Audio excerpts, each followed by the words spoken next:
Listen to the Vibes. Welcome, everyone, to another episode of Listen to the Vibes. And I'm very happy to welcome Rich LaMonica here. He is a veteran. He is also a motivational speaker, an author, and a podcaster himself. We're going to get to know him today. So, Rich, tell us a little bit more about yourself. Awesome, Kyle. Thanks for having me on, and thanks for being, understanding last week when we were originally supposed to do this, when I had to, take care of some stuff at the ER. But it's great to be on here. Like you said, I am a 22-year veteran of the Army. I retired in 2015. Prior to that, my life had me in New Jersey. I grew up, born and raised in New Jersey for 22 and a half years of my life, basically. We grew up in a railroad apartment, which, if you don't know what that is, it's all rooms are connected. There's no hallway. So we went from the living room to my sister's room, parents' room, and then the dungeon where the three boys were was at the end there. And I was the youngest of three boys. So you learn to fight real quick. You learn to be tough, or you learn to lose teeth. I did lose teeth because I was the youngest, and we played basketball pretty rough. But mom and dad taught us a lot of valuable lessons, like all moms and dads do. And some of it you listen to when it happens, and some of it you learn that it was good stuff way down the line, like we all kind of do after we have kids, that, those lessons were actually good things they were telling us. But one of those lessons were when I was a junior in high school, I had not taken any classes to go to college, not one. And I was taking all the classes just to check the blocks to get out of high school. And I said, all right, Dad, I'm ready to go to the Army. But since I was only 17, he would have to sign me into it. He said, no, you're not going. Enough of us have served. That's not a good plan, because I have nothing else planned. I have no plan B whatsoever. He said, well, you're going to have to go study, and you're going to go to college. You'll be the first son to go to colleges. Okay, so my senior year, instead of just messing around, taking shop and taking off at noon every day, I was taking multiple maths, multiple sciences, and extra English in order to get all the prerequisites to go to college. I took the SAT, passed that somehow, and I got into college. I played 2 years of college football, but still, I was not happy. I didn't want to be a student. So finally, I just said, Dad, you can't stop me now. Join the Army. So in 1993, I finally joined the Army. I started off in Georgia. From there to Korea, to Fort Campbell, Kentucky, 2.5 stops at Fort Campbell, Kentucky, 4 times the combat, and then retired in 2015. Took a complete year off, not by choice, just that no one would hire me. They thought I wanted more than I really did. All I really wanted was to get out of the house and have a job. I had enough for my retirement and my disability to get me through. I just needed a job. And they didn't hear that. They didn't like that. And it took me 365 days exactly to get a job. And when I did, I started working for a veteran nonprofit. The mission continues out of St. Louis. I moved out there. I stayed there for a year, living out there. Then I geolocated back to my house with my family in Clarksville, Tennessee.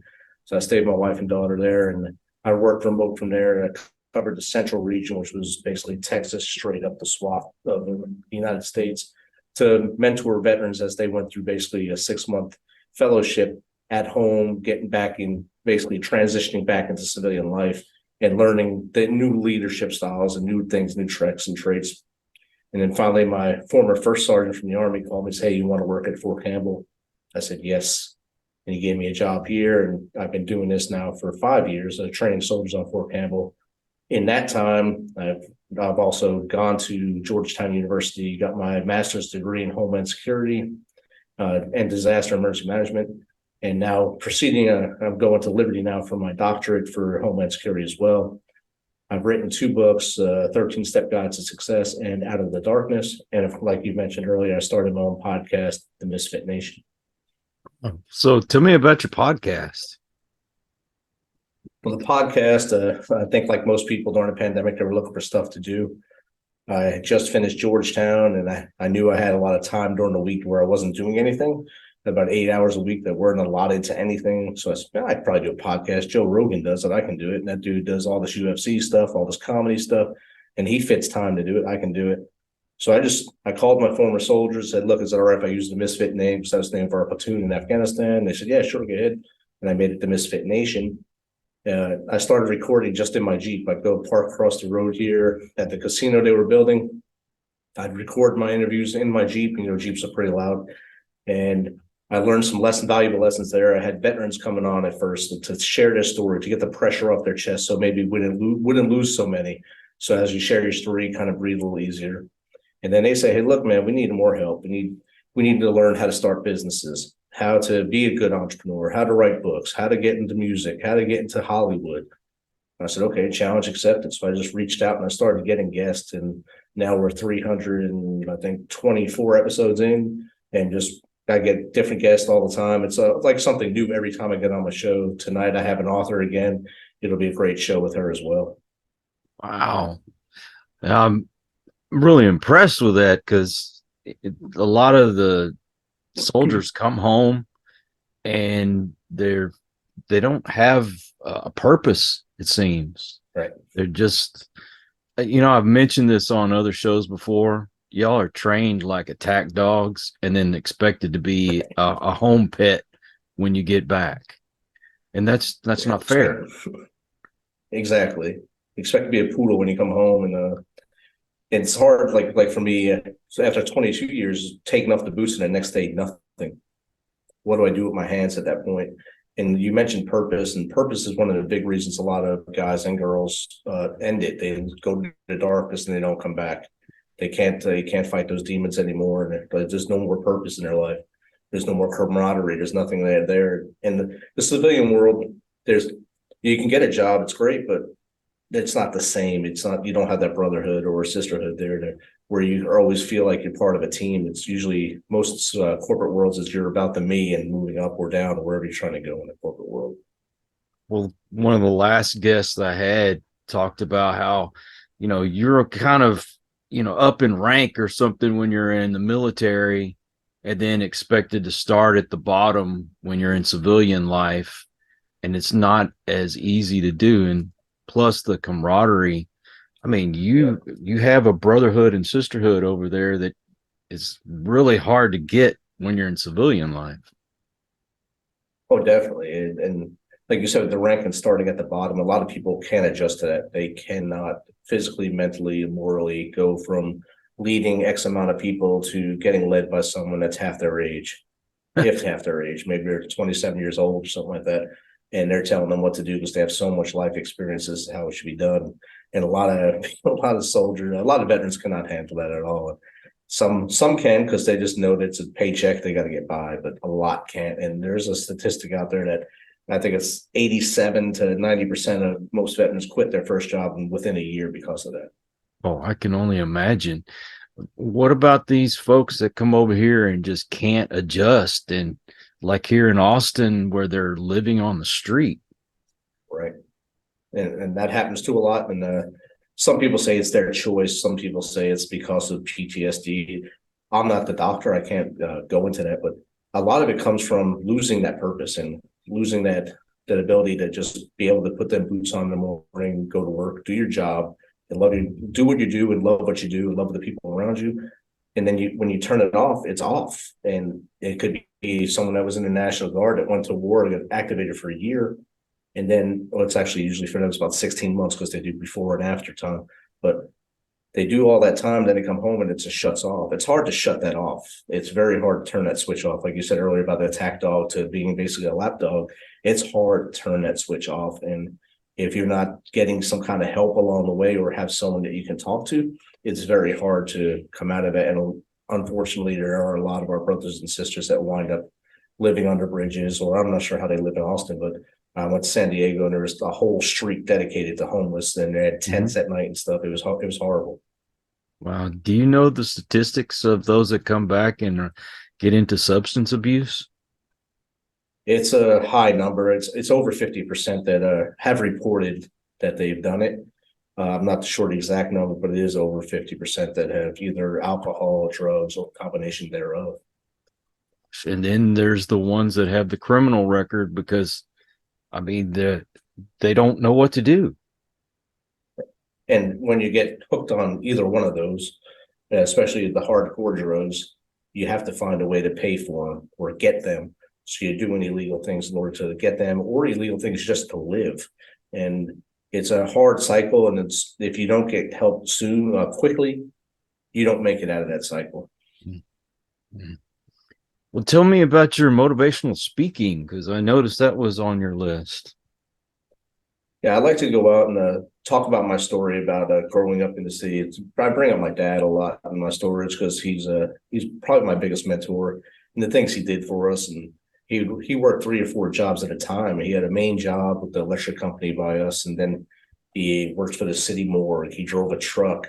He owned his own bar for a little while, about 2 years, but he kept doing that so that we would never need anything.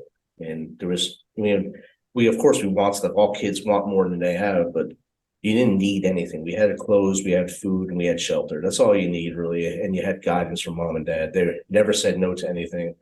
And then as I grew up in life, I learned different types of leadership. And early in my career, I'd say in my book, 13-Step Guide to Success, I was a straight up ass in my first early part of my career because I only led the way I was taught to lead in the military. And then it took an evolution to me to learn that not every person's the same. Not every person reacts to everything the same. You have to evolve as a human to understand what humans do. And leadership had to take that turn as well. It took me getting knocked down a couple of times to learn that you can get back up. You have to get back up in order to succeed. Losing a soldier was big for me. I was able to help all my other soldiers get through, but I never looked to help myself. Until we came home, I tried to get help, and I was told, you're in a position where you don't need to get help. You just go back to work. So, okay. So I went back to work. So that happened in 2011. I didn't get help till after 2015. And those are part of the stories I will tell people, that you got to just keep trying to pursue success, pursue greatness.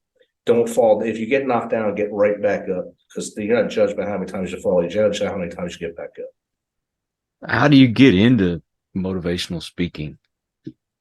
I got asked to speak to the Red Cross one time, and I was volunteering for them, and I got asked to I was voluntold really to speak.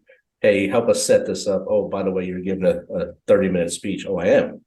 And okay, so I went in there and did this. I gave a speech about my career, about the times I used the Red Cross during my career, and the times the Red Cross helped other soldiers that I knew during my career. And it just felt good. And other people asked me to come speak to their audience at their job, or to mentor youth. And that's one of the best things I like to do, is go mentor middle school, high school youth, to try to make sure we turn them the right direction before it's too late. Well, is it pretty nerve-wracking the first time you get up there? Especially when I wasn't prepared at all yet. And I don't know if you've ever done public speaking, but there's usually like that one person that you'll look around the room and all of a sudden you get locked on one person. And the first time I did, I felt like this one was like staring through my soul. I was like, oh my God, am I saying something wrong? Something's going on. And then the person that had me up there, she like hit my leg, and I started speaking again. Thank you. Because I was like almost froze up there. I bet that feeling really never goes away, does it? No, you just learn to manage it a lot more. I sat with Dave Sanderson. He was the last last pastor to get off the flight on the Miracle on the Hudson, the crash in the Hudson River. He was the last pastor to get off there, and he was giving a speech, and I was flipping the slides for him. I asked him how he does it, and he said it's part rehearsal and part you just like got to find a thing to keep your mind off of it. So some people hold a pen, some people hold a paper clip. You just got to do something like that to get you through it, and I've been doing that ever since. And speaking of holding a pen, how'd you get into writing a book? Well, the first one I published was also during the pandemic, of course. Every month at the end of the month, I would on Facebook, I'd write this stupid little thing like, you made it to this level of Jumanji, you made it through this level of Jumanji. Now this is what you have to face next month. And at the end of the year, I made a 13 steps guide to your success. I just put those 13 steps, and I pressed send. My daughter immediately said, you need to put that in a book, Dad. So I wrote that book, and she was my editor because she published right out of high school. So she became my editor, and went back and forth with her, and we published that. And that was this one here, 13-Step Guide to Success, available on Amazon. And it basically is how to be a better human. It's not how to make money, how to get into business. It's just how to be a better person and clean your house, clean your community, and clean your block, clean your community, and get things better. Don't worry about things that you can't control that are way outside your focus. Clean up what you can, do what you can to make things better where you are, and everything else will follow. And then the second book I actually started writing a long time ago. I just kept writing, stop, delete. Then this year I put it on my board in front of my in my studio that it would be one of the things I completed. And September 11th, I finally finished the book Out of the Darkness, which is available pretty much anywhere books are sold. It's a fictional novel, but it's based on multiple people I served with. Each character is based on multiple people I served with. And it goes through the journey of a soldier going through multiple combat deployments. And in the beginning of the book, they're basically at the end of the last, they're at their wits' end on top of a mountain, looking down, smelling the blood, the smoke, and wondering how they got there. Then it flashes back and forward throughout the book until the end, where they understand that they need that mental health services and get the help they need. Yeah, it's really important that we focus on the mental health. I mean, you have I don't want to say it's a fad, but people are talking about it, but I don't think they're really doing anything about our veterans, you know? There's people that are trying to do something for veterans. The VA has systems in place, just that, like, if I always talk to people, if you go to a barber or a hairdresser, you want that person that's going to be good for you. Mm-hmm. You need that person that you can sit down and talk with while they're cutting your hair, and they don't mess up your hair. You don't want to go to a doctor that isn't someone you want to talk to. If you walk into an office, you want someone that understands where you came from. Those are the things you've been through. And it's not just looking at a computer saying, oh, yeah, you said this word, so that's something. And this, you don't want that. You want something that's almost like family. It feels like you're in a family setting, and they're going to help you. And if you go to one and it doesn't click, I tell people, keep trying till you find one, but some people just don't go back. And that's the problem. They don't go back to get the help or seek out help. I went to the VA and it did not click at first. I actually got escorted out of the VA's, the counseling center, because I just didn't work well there. And then they sent me to outside care, and I met a Dr. King Counts, and Dr. King Counts, me, sat down. We shared each other's stories. And then he talked me through all my issues, and I have been great ever since. That was 2016. I know there's some good stories from the VA, but most of what I hear is pretty bad. I believe the last gentleman that I talked to about it said the smaller VAs seem to be better than the larger ones. Is that what you find? I think at what I would call satellite clinics or smaller clinics, it's more personal, and more of them people they're from the community where you're in.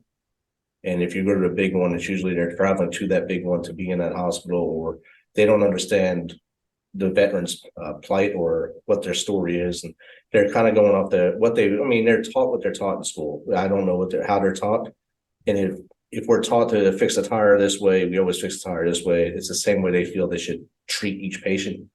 And some can't get over the fact that there's multiple different people, and you can't fix each tire the same way. You got to fix each veteran a different way. And sometimes that takes work, and sometimes it's different things. At first, when I got out, they wanted to just give me nothing but medication. Then they sent me a box of medication without even touching me, talking to me. I mean, looking at me. He was looking at his computer at all my symptoms. He sent me all these medications. I never took them because I didn't know what they were, and there was way too many of them. There's no way I would take them.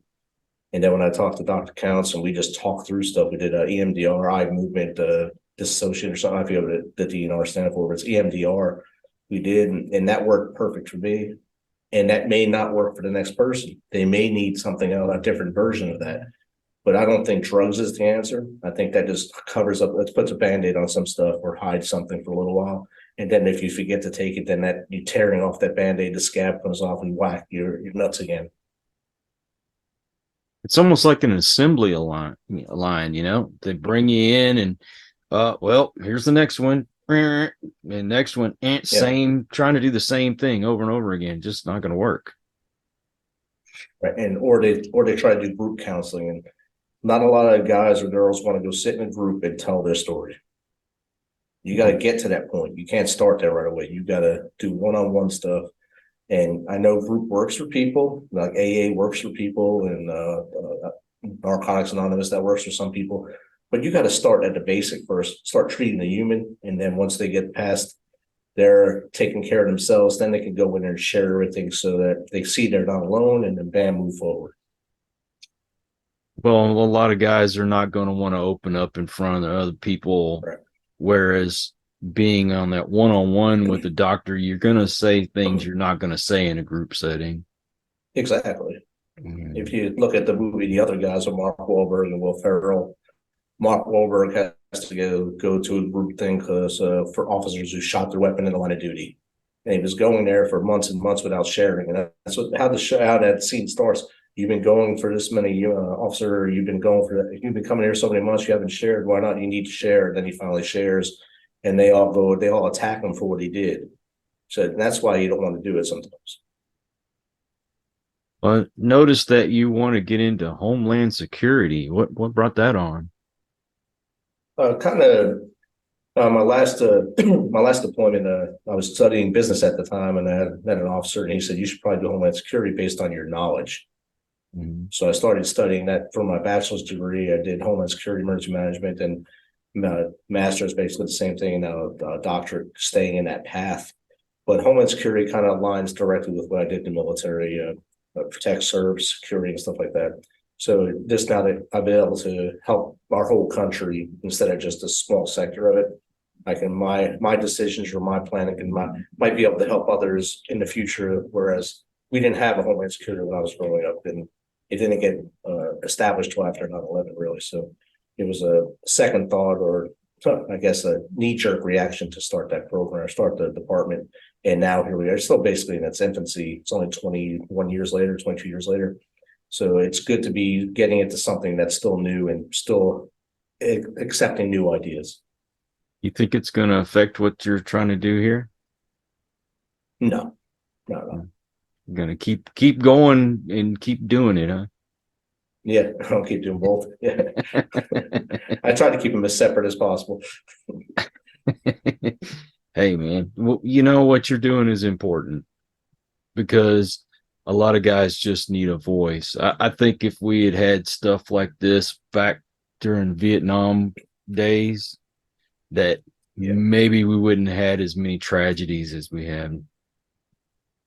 Oh, definitely, definitely. And I don't know if you remember when 22 a day started getting broadcasted, 22 veterans a day getting lost. It was Mhm. about 2015, 16-ish time period. Those numbers are based off of Vietnam veterans. That's who we were losing at that rate, 22. Most of those numbers were Vietnam veterans. It wasn't until later on, as more and more of this generation was coming home and staying home for more, that they were getting more involved with that number. But a lot of those numbers were Vietnam veterans because they came home.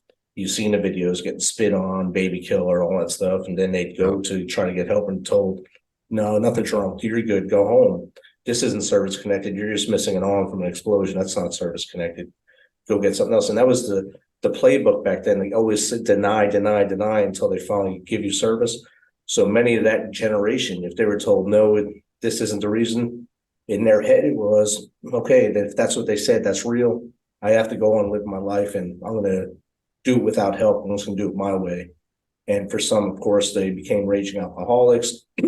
PTSD took over them, and it leaked onto their families, their kids, and the whole family really suffered. And in the end, most of them died miserable. So, and it's sad to say that they paved the way for the care we have now, but that's basically what happened. What would you say is the biggest hurdle you've ever had to face in your life? Biggest hurdle I ever had to face was probably when I lost my soldier on December 31st, 2010. He was the first one of my soldiers still under my charge that I lost. And it was a shock, and having 32 other soldiers to take care of and make sure they were okay and not going out the wire and going nuts and winding up on CNN the next day. That was the biggest hurdle I had. And it took a lot for me to keep restrained and to write his eulogy and to keep all of them taken care of until we got home in April. So it was a 4-month window. I had to maintain order with them guys and girls to get us through the rest of that deployment and through the rest of our lives, because that day doesn't go away. It's always going to be there. And Sergeant Beckerman, we lost him that day, and it's something that I learned a lot about myself, how actual resilient I am based on the things my parents taught me growing up, and having faith in doing that, faith in everything they taught me, faith in the the big man upstairs helped me get through all that stuff, and that was probably that's definitely the biggest hurdle I got through. What would you say is your philosophy on life now? Live life forward. Don't look back. If you make mistakes, they are mistakes. Every day you're going to wake up and make a mistake. You can't be perfect all day. Don't dwell on that stuff. Always look forward. Look at the things you do good every day and stack them up each day. We call it stacking victories on the MisFitNation. So stack your victories and each day try to beat those victories moving forward. Just keep a positive mindset going forward. Of all the podcasts that you've done, has there ever been anything that you wanted to talk about that you never got to? Not really. No, I've usually got to share everything I want to share. Well, this is your time. I wanted to make sure that you got to say everything you got to say. Definitely.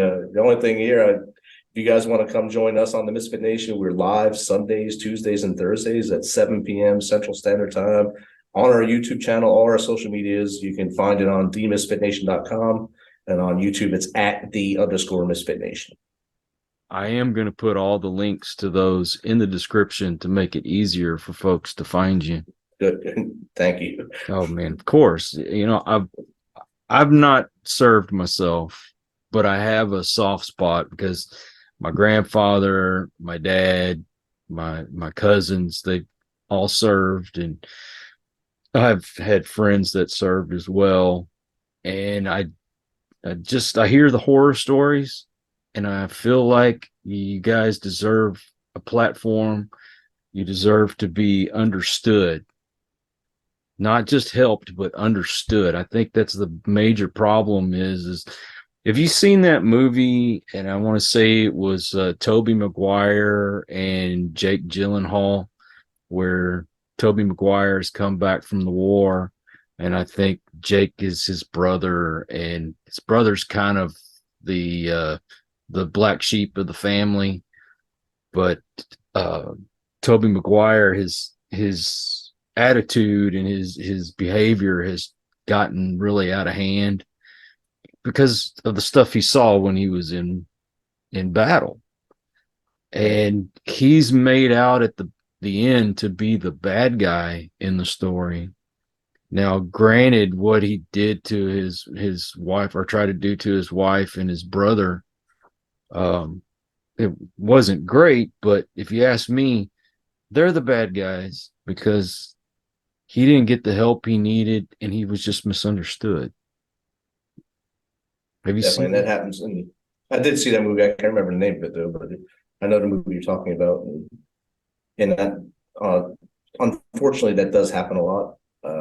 Guys and girls come home, and the mix at home doesn't work well anymore, and there's no outlet for them. So it's either go to the local pub or local bar and let off some steam, come home and let off more steam, or just go to the darkness right away. And a lot of them drag it on, kind of like, I think that's what the plot of the thing was. He had that roller coaster, that spiral he went on to go all the way out until the end there. So, and that's kind of almost, unfortunately, that's what a lot of girls and guys go through. Rich, thank you so much for coming on my show. I can't tell you how much I appreciate it. Oh, it's an honor to be here. Thanks for having me. Pleasure is all mine, believe me. And I want to thank all you folks out there as well. If you are new to the channel, well, I hope you'll come back. Hit that subscribe button. For my regulars, you guys are awesome because, well, you make it possible for me to do this. And until the next one, everyone, please take care. Be kind to one another. God bless and peace. We hope you enjoyed this episode of Listen to the Vibes. You can catch us on Buzzsprout or wherever you listen to your favorite podcasts, and on YouTube. Follow us on Facebook at The Vibes Broadcast Network